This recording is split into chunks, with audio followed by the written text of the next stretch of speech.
সে যে নামে আজরাইল,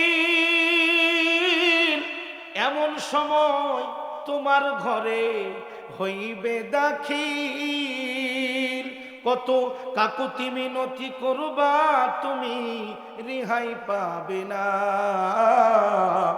আজরাইল আসিলে কিন্তু রেহাই পাবে না। কথা বলেন ঠিক কিনা? এরে বন্ধু, আমার আল্লাহ ডেকে ডেকে বললেন, ওরে দুনিয়ার মানুষ, পৃথিবীর জমিনে তারা তোমরা জীব হিসাবে জন্মগ্রহণ করেছ, অবশ্যই অবশ্যই এই দুনিয়া থেকে তোমাদেরকে চলে যেতে হবে। আমার আল্লাহ ডাক দিয়ে বললেন, সূরা আনকাবুতের 57 নম্বর আয়াত বন্ধুরে মস্তিষ্কের মধ্যে ঢোকায় রাখবেন, মাথার মধ্যে গেঁথে রাখবেন বন্ধু। যদি প্রশ্ন করি চট করে বলে দিবেন। সূরার নাম হলো সূরা আনকাবুত, আয়াত নাম্বার হলো 57। আয়াত নাম্বার কত? 57 নম্বর আয়াত। সূরার নাম হলো আনকাবুত। আনকাবুত শব্দের অর্থ হলো মাকড়সা। আমার আল্লাহ জানায় দিলেন, বান্দারি আমি আল্লাহ তোমাদেরকে দুনিয়া থেকে বিদায় করে নিব। এই বন্ধু জানা থাকলে বলবেন তো দেখি, এই দুনিয়ার জমিনে আপনি আমি যারা এখানে বসে আছি, আপনি আমি কেউ এখানে থাকার জন্য এসেছি নাকি? বাবাজি বলেন তো দেখি, আজ থেকে 100 বছর পূর্বে এই জমিনের মধ্যে অথবা আপনাদের এই এলাকার মধ্যে 100 বছর আগে যারা এখানে আছেন, কেউ হাত তুলে বলেন তো দেখি আমি ছিলাম? কেউ ছিলেন? এর বন্ধু, আপনার খেদমতে আমি আপনাদের কাছে জানতে চাই, আজ থেকে 100 বছর পর এখানে যারা যুবক ভাই বৃদ্ধ বাবাজি যারা আছেন, বলেন তো দেখি কেউ 100 বছর পরে থাকবেন? থাকতেও পারেন, আবার নাও থাকতে পারেন, তবে না থাকার সম্ভাবনাটাই বেশি। বন্ধুরে আমার আল্লাহ তাআলা জানায় দিলেন, এই দুনিয়াতে আসার একটা সিরিয়াল আছে, কিন্তু যাওয়ার কোনো সিরিয়াল নাই। মৌত কাসিন কুল্লু নাসিন সারেবু, কবর বাইতিন কুল্লু নাসিন দাখিলু। দাদা এসেছে, বাবা এসেছে, আমি এসেছি, আমার সন্তান এসেছে। এতগুলা মানুষের মধ্য থেকে কে কবরের মধ্যে আগে যাবে দুনিয়ার কেউ জানে না, জানে একজন, তিনি কে? জবানটা জোরে খুলে বলেন, তিনি কে?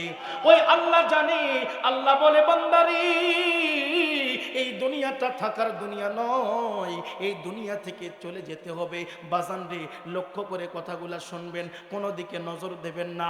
আমার মন বলে রে, যারা এই 10-15 জন ব্যক্তি এখানে আছেন, বন্ধু রে আমার মন বলতেছে, এখানে কেন জানি কোনো আল্লাহওয়ালার নাকের ঘ্রাণ আমি পাইতেছি। বন্ধু রে, কার দোয়া আমার আল্লাহর দরবারে কবুল হয়ে গেছে। কাউকে অবহেলা করো না বাবা, কাউকে দেখে হিংসা করিও না, কাউকে দেখে অহংকার করিও না। এরে বন্ধু, আপনি আমি তো দুর্বল, আপনি আমি তো অহংকার করার যোগ্যতা না।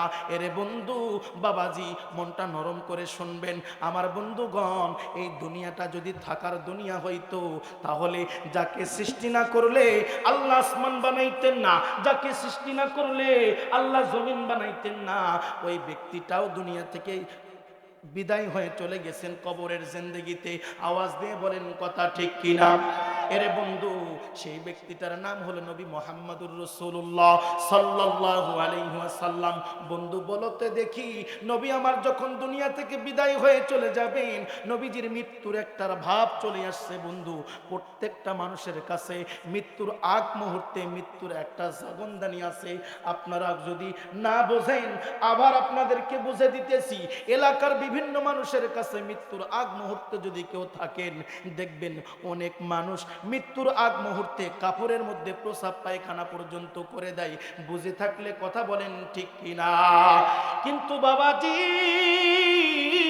আপনার আমার নবীজি এই দুনিয়া থেকে অন্ধকার কবরের মধ্যে চলে যাবেন। নবী আমার একবার হুশ একবার বেহুশ, দুনিয়া থেকে বিদায় হয়ে চলে যাবেন। বন্ধুরে, এমন তো টাইমের মধ্যে নবীজির বাম পাশে হযরতে ফাতেমা, ডান পাশে নবীজির কলিজার টুকরা দুইজন নাতি বসা। বন্ধুরে, এমন টাইমের মধ্যে সবগুলা মানুষ যখন নবীর মাথার মধ্যে হাত বুলায় আর কান্দি, আর ডাক দিয়ে কয় ফাতেমা, আব্বা গো, আপনি যদি দুনিয়া থেকে বিদায় হয়ে চলে যান, আমরা কার কাছে গিয়ে আব্বা আব্বা বলবো? আব্বা আপনি যদি চলে যান গো, কার কাছে আব্বা দুঃখের কথা আমরা বলবো? আপনার আমার নবীজি তখনও পর্যন্ত ফাতেমার মাথা সত্তায়ার ডাক দিয়ে কয়, ফাতেমা রে, এই দুনিয়াটা থাকার দুনিয়া নয়, এই দুনিয়াতে কেউ থাকতে পারেনি, কেউ থাকবে না, আমি নবীজিও থাকবো না, দুনিয়ার জমিনে কেউ থাকবে না।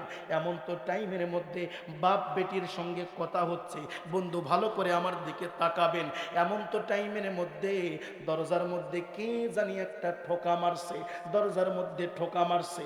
আল্লাহর নবীর মেয়ে হযরতে ফাতেমা ডাক দিয়ে কইছে, ও নবীর সাহাবীরা, নবীর সঙ্গে দেখা করতে আসিও না, আমার বাবা একবার হুঁশ একবার বেহুশ, কথা বলতে পারবে না, যাও যাও যাও চলে যাও। কিন্তু বন্ধুরে কিছুক্ষণ পর আবার দরজার মধ্যে কে জানে ঠোকা দেয়, পরপর তিনবার যখন ঠোকা দেয়, নবী আমার ডাক দিয়ে কয়, ফাতেমা রে, দরজাটা খুলে দাও, মনে হয় জরুরি কোনো কাজের জন্য এসেছে, নয়তো পরপর তিনবার ঠোকা দিত না।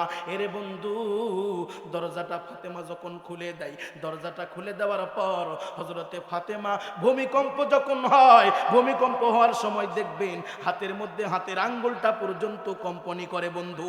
এমন তো টাইমের মধ্যে হযরতে ফাতেমা কম্পনি মার্কা শরীর নিয়া বাবার কাছে দৌড়ে গিয়ে বলতেছে, আবানা, হে আমার আব্বা শোনেন, দরজার মধ্যে এমন একজন ব্যক্তি দাঁড়ায় আছে, আসমানের মধ্যে যার মাথা, জমিনের মধ্যে যার পা, এরকম লম্বা আকৃতির মানুষ জন্মের পর থেকে এই পর্যন্ত কোনোদিন কোনো জায়গায় দেখি নাই।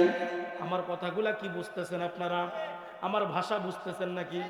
সমস্যা হচ্ছে কারো? চলবে তো ইনশাল্লাহ? বন্ধুগণ, মনটা একটু নরম করে দিবেন। আগেই বলেছি বাবা, যদি এখানে 100 জন মানুষ আসে, আমার মন বলতেছে 100 জন মানুষের মধ্যে অন্তত 95 জন মানুষ এখান থেকে উঠবে না। কোরআনুল কারীমের কথাটা এত মিষ্টি, দুনিয়ার জমিনে এর চাইতে মিষ্টি ভাষা আর কোথাও কোনোদিন হতে পারে না, পারে না।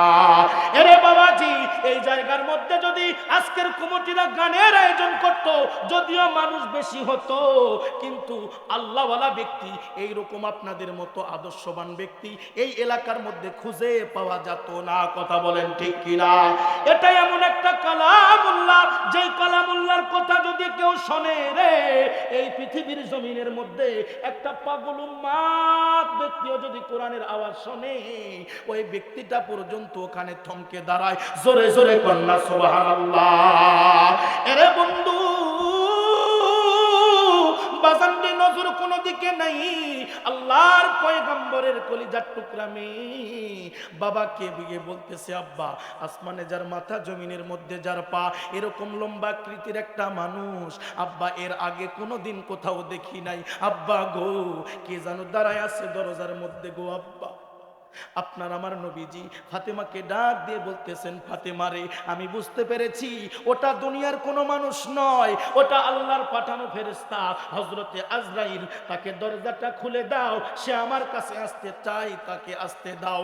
আজরাইল দরজার মধ্য থেকে আপনার আমার নবীকে, কলিজার টুকরা নবীকে সুন্দর করে সালাম দেয়, আসসালামু আলাইকা ইয়া রাসূলুল্লাহ, আসসালামু আলাইকা ইয়া হাবিবাল্লাহ।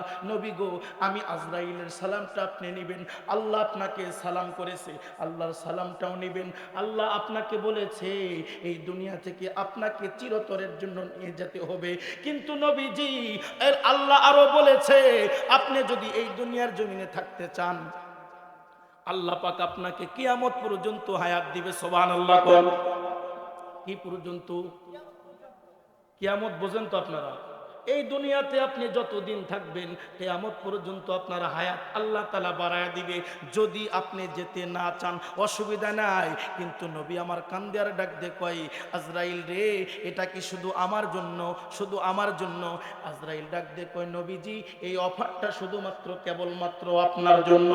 নবী আমার কান্দে আর ডাক দিয়ে কয়, আজরাইল, এই অফারটা আমার কোনো দরকার নাই, আমি দ্বীনের নবী মুহাম্মদুর রাসূলুল্লাহ সাল্লাল্লাহু আলাইহি ওয়াসাল্লাম বললাম, যেখানে আমার উম্মতেরা যেই অফার পায় না, এই রকম অফারের আমি দ্বীনের নবীর কোনো প্রয়োজন নাই। জবানটা খুলে বলেন না সুবহানাল্লাহ। এরে বাবাজি, আপনার আমার নবীজি আজরাইলকে কাছে ডেকে ডেকে বললেন, আজরাইল রে, একটুখানি জিব্রাইলকে পাঠায় দাও, আমি জিব্রাইলের সঙ্গে কিছু কথোপকথন করতে চাই।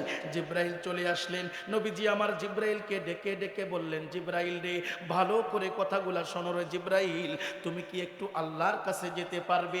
গিয়ে বলো আমি নবী দুনিয়া থেকে থাকবো না, আমার কোনো অসুবিধা নাই, তবে আমি আল্লাহর কাছে একটা জিনিস চাবো, আমার মৃত্যুর আগ মুহূর্তে আমার মালিক কি আমার আবদারটা পূরণ করতে পারবে?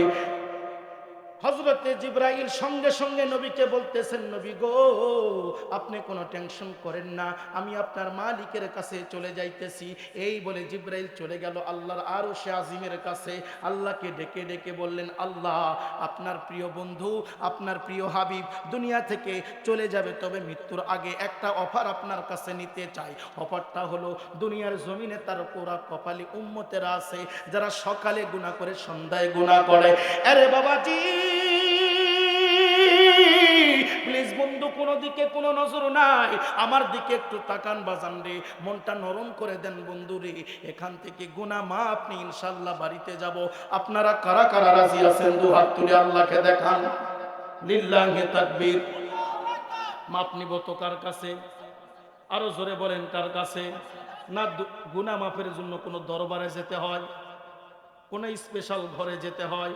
না না না, জমির আইলের মধ্যে সিরা জামা পরিয়া সেইখানেও যদি কোনো ব্যক্তি যদি একবার আল্লাহকে ডাক দেয়, আল্লাহ বলে, বান্দা রে, আমি বান্দাকে 10 বার বান্দা বলে ডাক দেই। সুবহানাল্লাহ, জোরে কোন। এরে বাবাজি, জিব্রাইল চলে গেলেন নবীর কাছে। জিব্রাইল নবীর কাছ থেকে আল্লাহর কাছে চলে গেলেন। আল্লাহ, আপনার প্রিয় বন্ধু বলেছে এই দুনিয়ার জমিনে তার পুরা কপাল উম্মতেরা কিছু আছে, এই উম্মতের গুনাহ মাফের জন্য কথা বলেছে। আল্লাহ বলছেন, জিব্রাইল যাও, আমার বন্ধুকে গিয়ে বলো, আমার পৃথিবীর জমিনের মধ্যে কোনো বন্ধু যদি আমি আল্লাহর কাছে গুনার জন্য যদি মাফ চাই, 1 বছর পুরো যদি মরার 1 বছর পূর্বে যদি আমি আল্লাহর কাছে মাপ চাই, পাহাড় সমপরিমাণ গুনাহ আমি আল্লাহ মাফ করে দেব। সুবহানাল্লাহ কোন।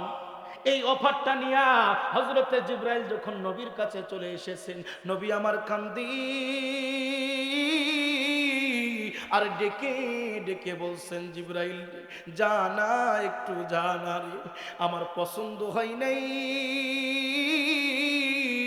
কেন এই অফারটা আমি নেব রে? 1 বছর বড় লম্বা হয়ে যায় রে, আর একবার যা। হযরতে জিবরাইল আর একবার চলে গেলেন। আল্লাহ, আপনার বন্ধুর পছন্দ হয় নাই। এবার আল্লাহ পাক বলছে, 6 মাস আপনার আমার নবীজি মাথাটা নত করে না, পছন্দ হয় না, এখনো পর্যন্ত চোখ বেয়ে বেয়ে পানি বের করে। আবার চলে গেছেন, আবার বলছেন 2 মাস, না না, পছন্দ হয় নাই, 2 মাস বড় লং টাইম। 2 মাস পর যদি আবার গুনাহ করে ফেলায় আমার উম্মতেরা, যে নবী উম্মতের জন্য এত চিন্তা রে, ওই নবীর মহাব্বতে মনটা একটু খুলে দেন বাবা। এরে বন্ধু, মনটা যদি খুলে দিতে পারেন রে, আমার আল্লাহ তোমাদের এখান থেকে সকলের গুনাহগুলো মাফ করে দিয়া জান্নাতের রাস্তা দেখায়া, আমার মন বলতেছে আল্লাহ কাউকে কবরের ডাক দেবে না।